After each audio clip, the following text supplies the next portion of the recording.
Salam, perkenalkan nama saya Mediana Yuvini Duga. Saya dari Fakultas Keguruan dan Ilmu Pendidikan, Program Studi Guru Sekolah Dasar. Baik, di sini saya akan menjelaskan tentang pengantar inovasi pendidikan. Inovasi pendidikan adalah inovasi dalam bidang pendidikan atau inovasi untuk memecahkan masalah pendidikan. Jadi, inovasi pendidikan ialah ide, barang, metode yang dirasakan atau diamati sebagai hal yang baru bagi seorang atau sekelompok orang atau masyarakat, baik berupa hasil inovasi atau discovery yang digunakan untuk mencapai tujuan pendidikan atau untuk memecahkan masalah pendidikan. Pendidikan adalah suatu sistem, maka inovasi pendidikan yang mencakup hal-hal yang berhubungan dengan komponen sistem pendidikan, baik sistem dalam arti sekolah atau perguruan tinggi, atau lambang pendidikan yang lain dalam arti luas masyarakat, misalnya sistem pendidikan nasional. Inovasi suatu pendidikan adalah pembaharuan dalam pendidikan, baik menyangkut ide, praktek, metode, atau objek, dan secara kualitatif berada dari hal-hal yang ada sebelum dan sengaja diusahakan untuk meningkatkan kemampuan untuk mencapai tujuan pendidikan dan memecahkan masalah pendidikan. B. Sastra inovasi pendidikan. Setelah membahas inovasi pendidikan, maka berikut ini akan diuraikan tentang sasaran inovasi pendidikan.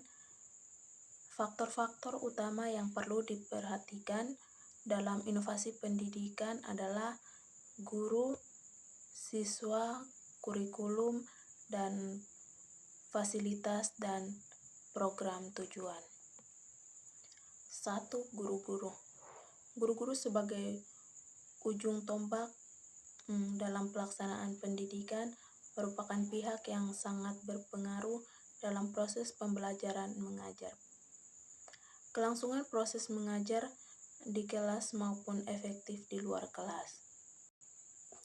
Ada beberapa hal yang dapat membentuk kewibawaan guru, antara lain adalah penguasaan materi yang diajarkan, metode mengajar yang sesuai dengan situasi dan kondisi siswa, hubungan individu baik dengan siswa maupun antar sesama guru dalam proses pendidikan, seperti administrator, misalnya kepala sekolah dan tata usaha, serta masyarakat sekitar dan keterampilan guru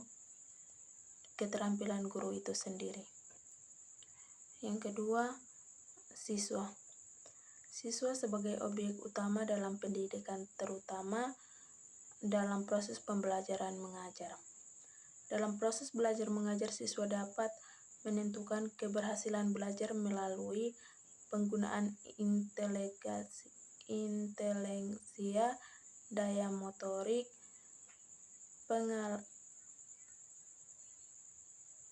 pengalaman, kemauan, dan komitmen yang timbul dalam diri mereka tanpa ada paksaan lainnya. Yang ketiga, kurikulum. Kurikulum pendidikan lebih sempit lagi. Kurikulum sekolah meliputi program pengajaran dan perangkatnya merupakan pedoman dalam pelaksanaan pendidikan dan pengajaran di sekolah. Kurikulum sekolah dianggap sebagai bagian yang tidak dapat dipisahkan dalam proses pembelajaran mengajar di sekolah. Sehingga dalam pelaksanaan inovasi pendidikan, kurikulum menganggap peran yang sama dengan unsur-unsur lainnya dalam pendidikan, seperti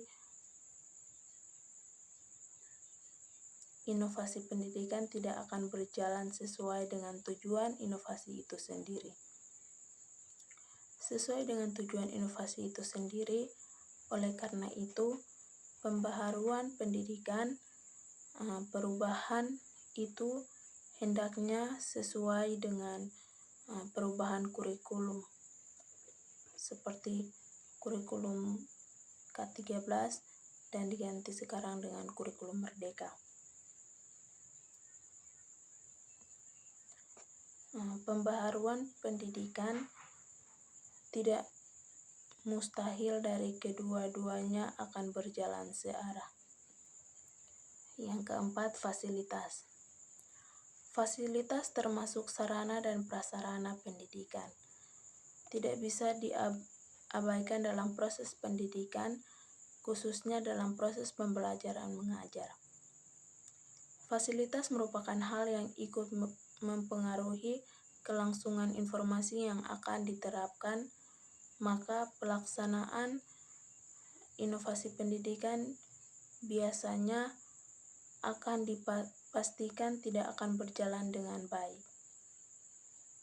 Oleh karena itu, jika dalam menerapkan suatu inovasi pendidikan, fasilitas perlu diperhatikan, misalnya seperti ketersediaan gedung sekolah, bangku, meja, buku-buku, dan lain sebagainya. Yang kelima, lingkup sosial masyarakat. Lingkup sosial masyarakat dalam menerapkan inovasi pendidikan adalah hal yang tidak secara langsung terlibat dalam perubahan tersebut, tapi bisa membawa dampak baik maupun negatif dalam pelaksanaan pembaharuan pendidikan masyarakat secara langsung atau tidak langsung. Sekian dari presentasi saya. Terima kasih. Salam.